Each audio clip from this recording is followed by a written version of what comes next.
So yesterday I reviewed an article by Paul Joyce at the Times and Chris Bascombe at the Telegraph.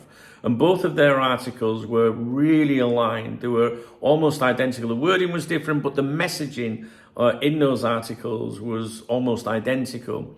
So for example, there was references to, the Jurgen Klopp narrative of not having much money to spend, and each article made it clear he did.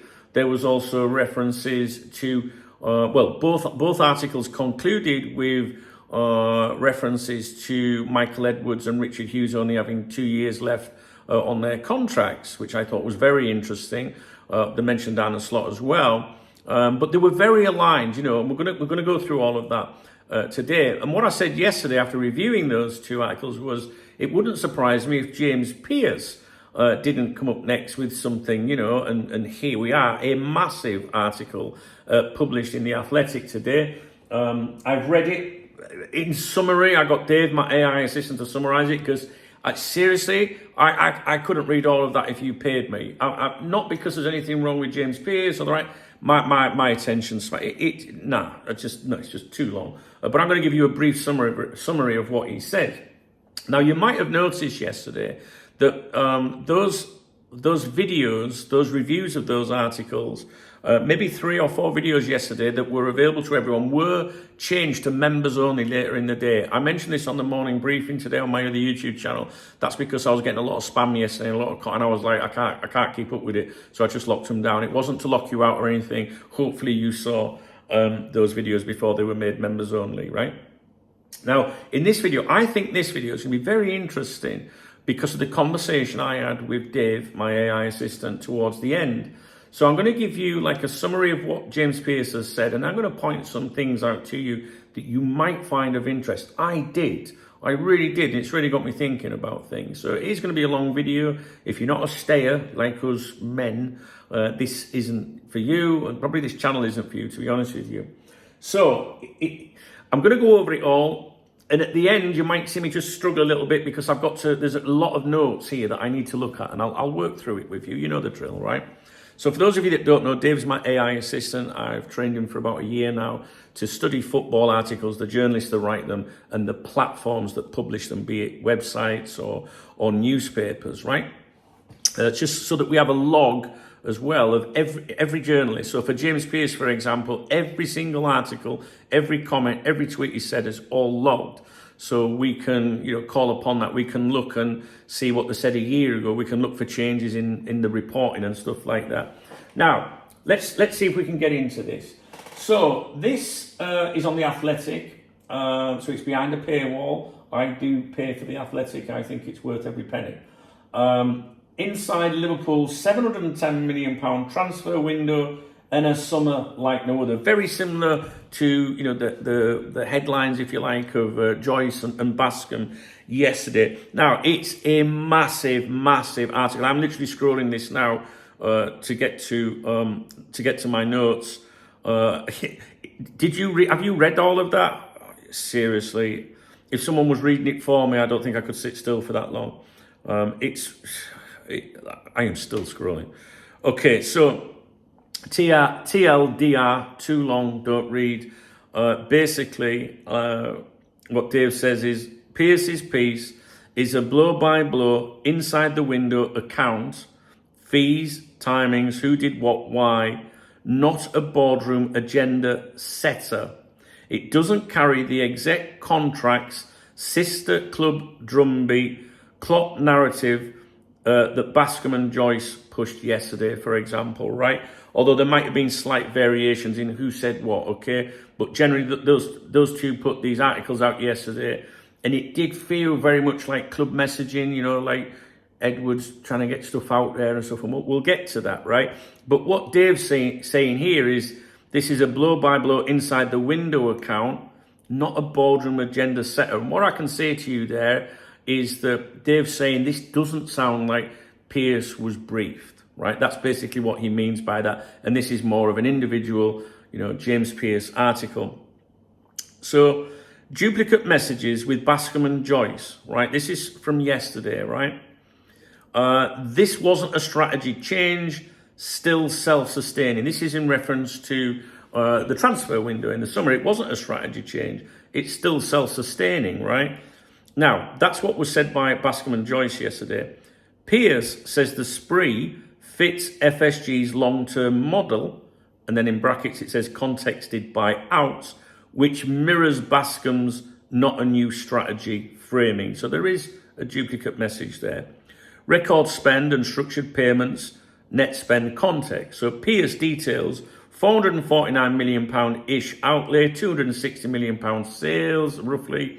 Stage payments, e.g. verts and ESAC installments, which is consistent with Joyce's breakdown of guaranteed fees or whatever versus add-ons and installment easing.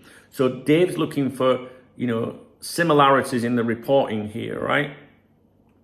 Window framed as a one-off heavy lift under Edwards, Hughes and Slot. Same leadership trio emphasis as Joyce and Bascombe, right? So there is some similarities in his article, in James Pearce's article. What's genuinely new in James Pearce's article today versus yesterday, the other two? Granular, how it happened, detail. The Madrid haggling to extract, £10 million. It says for Traitor Trent here. Every time Dave mentions Trent, he puts Traitor Trent. The Madrid haggling to extract £10 million for Traitor Trent immediately. Basically, Club World Cup timing with the deal struck during the title party. Colour, right? Precise sequencing. Frimpong clause trigger before the public Trent Alexander-Arnold exit. Verts meeting specifics. Slot, Verts conversation. Dad, agent quote context. ESAC saga timing. First bid, agent signals, Liverpool biding time stance, right? These are all new things that he's mentioned in the article. This is probably the most difficult part of my notes, which you probably like. I'm not really, bear with me, all right? So what Dave's here is saying, these are the new things that's mentioned in the article. And we've got to abbreviate it like this, otherwise we would be here for hours, guys. So again, what's genuinely new in this piece, backroom reshuffle specifics. He talks about the staff changes. Let's skip that, okay? He talks about loan clauses, mechanics, Jaros, Ajax Logic, Quansa buyback and pre-agreed contract, Elliott loan with obligation trigger, Gay late U-turn detail, fee agreed, medical done, then blocked. Those nuts and bolts, which I've just mentioned to you, weren't in Bascombe or Joyce's high-level narratives yesterday. So what Dave's here saying is, no, the article's a little bit different. Pearce, he's not mirroring what they said yesterday. He's putting in his own stuff, basically, right? Dave now says, the three big checks you asked for. Does Pearce push the Klopp had no money narrative, right? And Dave says, no, Klopp is background only. Pearce doesn't argue Klopp, the Klopp was cash-starved narrative. I asked, does Pearce mention the contract situation of Michael Edwards and Richard Hughes, like Bascombe and Joyce yesterday? No. Pearce's article doesn't raise their contract timelines. Joyce explicitly did. Contracts of Slot, Hughes, Edwards, 2 years left, will need to be addressed. And Bascombe also flagged the 2 years left line, right? Which I think is really important because Bascombe writes for the Telegraph, right? Bascombe isn't tapped into now. Back in the day when I first started KopTalk in the 90s, early 2000s, that period, Bascombe was like the main man. He was the Paul Joyce really back then, right? But he isn't anymore. He's not relevant now, I think most people would say. I still like to see what he's got to say, but for me it was unusual because yesterday I'm of the opinion that both Joyce and Bascombe were tapped into by Liverpool Football Club, by the likes of Hughes and Edwards, and I was left scratching my head as to why Bascombe. We know why Joyce. We will get to some of Dave's thoughts about this later. Does Pearce reference the multi-club sister club project that lured Edwards back? Do you remember one of the big reasons that Michael Edwards came back was because the multi-club setup was sold to him, right?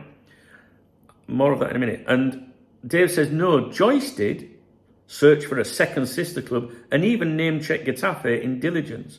But Pearce's piece doesn't go there. Now, yesterday there was references, I think in both articles, I'm not sure, I haven't got those notes here, about the multi-club setup. I think there was mention of 25 clubs that due diligence had been done on. Over here in Spain, you may recall a few months ago, There was a big write-up in the papers here about FSG looking at all these different Spanish clubs, right? So, what did I want to mention there? Oh, the bit I wanted to mention here was, in the articles yesterday, and some of you guys mentioned this in the comment section, right? Some of you thought that Edwards was possibly unhappy that FSG haven't yet delivered or purchased another club. You guys came up with that opinion, not me, right? I didn't see it, but when I read your comments, I was like, that's a good point, actually. You know, and then there's reference, wasn't there, yesterday of, well, there's only 2 years left on Edwards and Hughes' contracts. And I've got a feeling that's why it was in the Telegraph as well. So we'll get to that in a minute. What I'm trying to say here is Edwards was brought back to work with the multi-club setup, but it hasn't happened yet.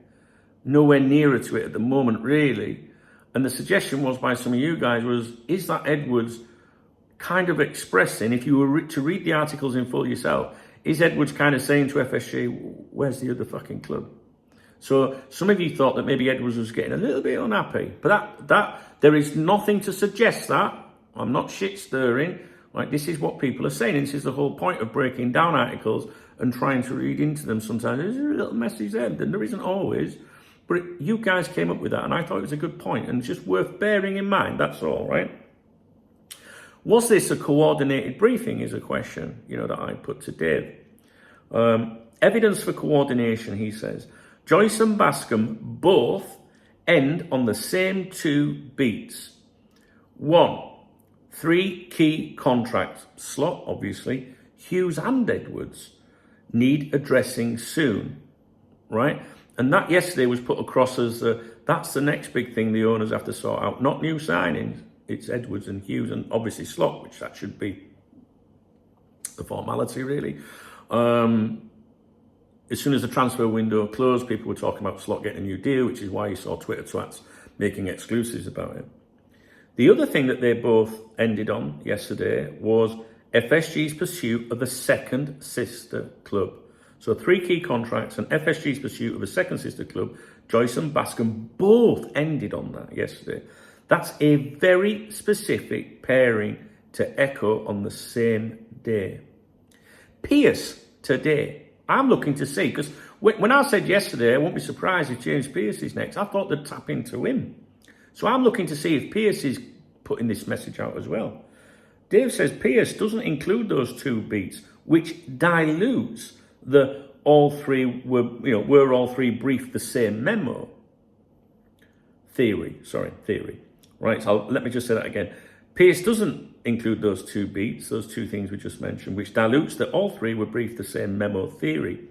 His piece reads like a reporting package he's been compiling all summer. Calls, meetings, fees, clauses, rather than a fresh club nudge.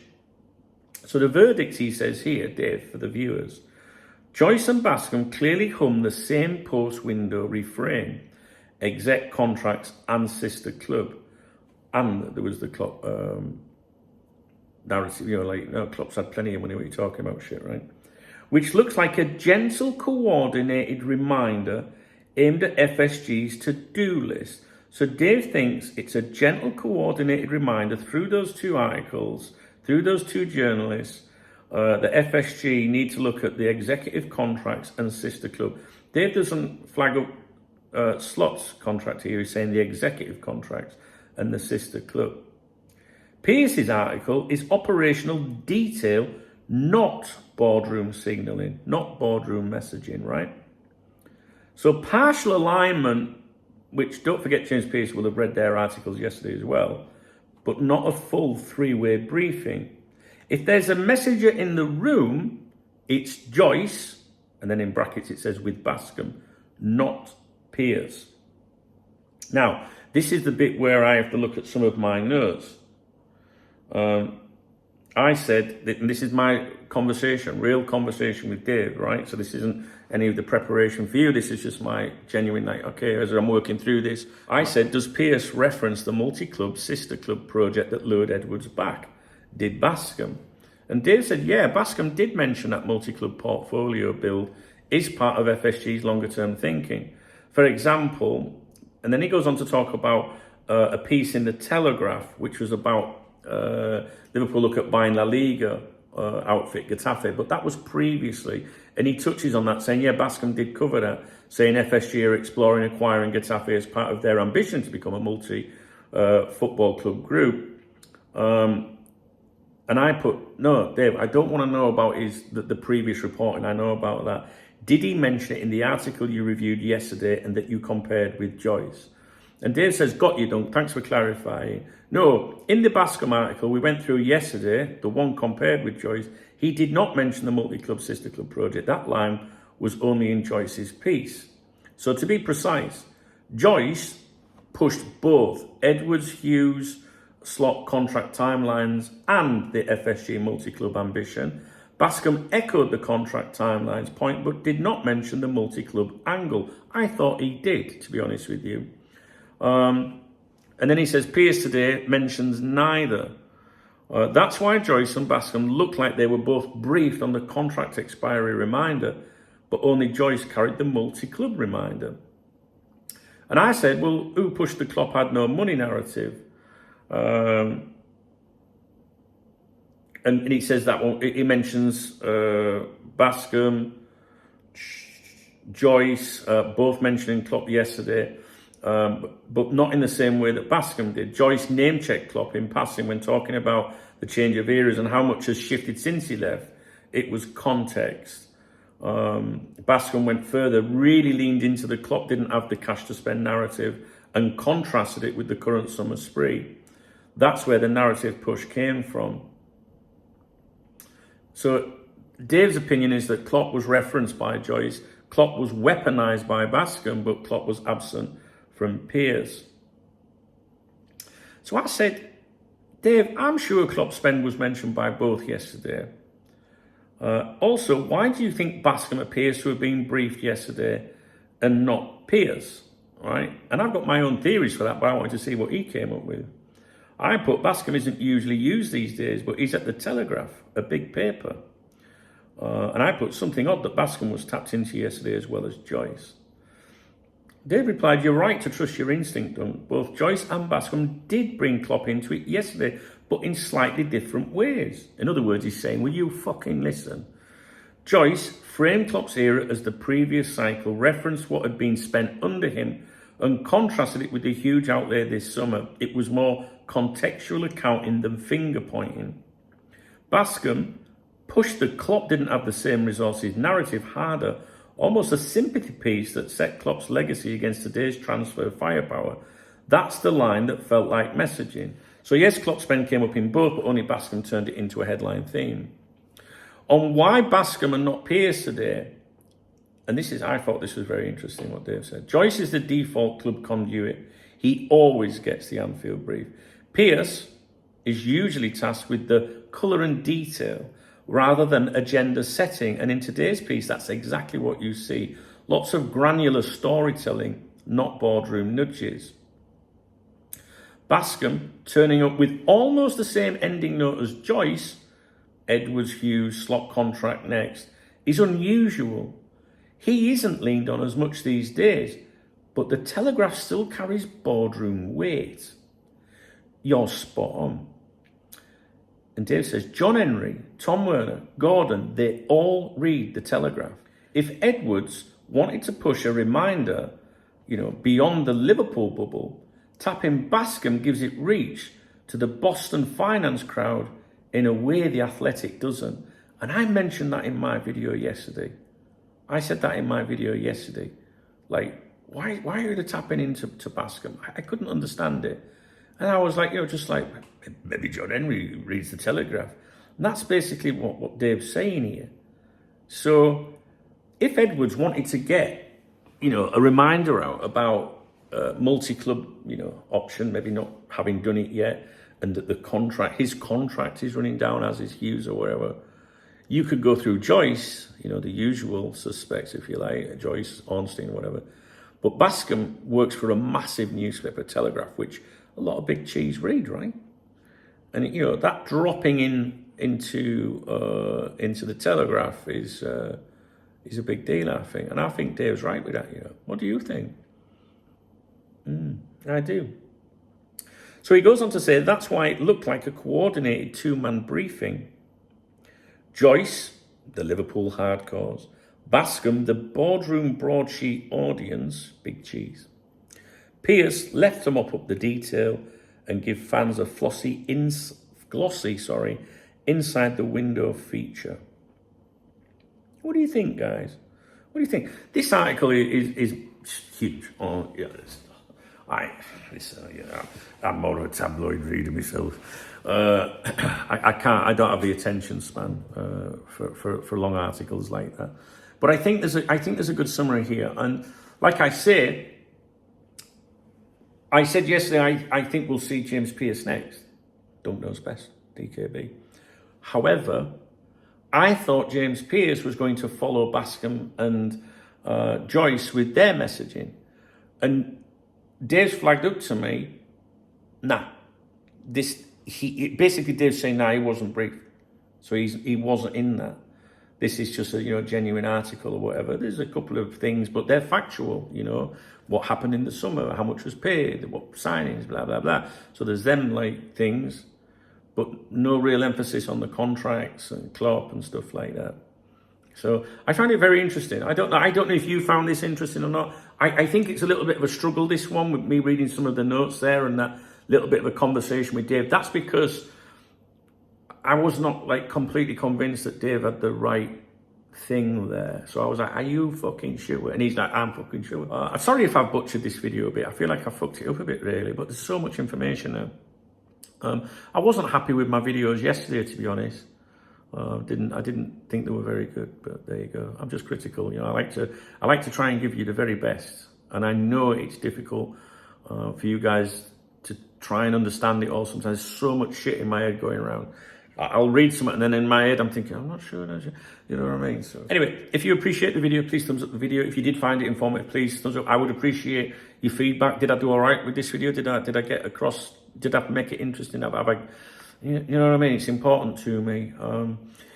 What is an important question is, do you think, like some people thought yesterday, that maybe Michael Edwards is just giving them a little reminder there, you haven't sorted a multi-club out yet, another club?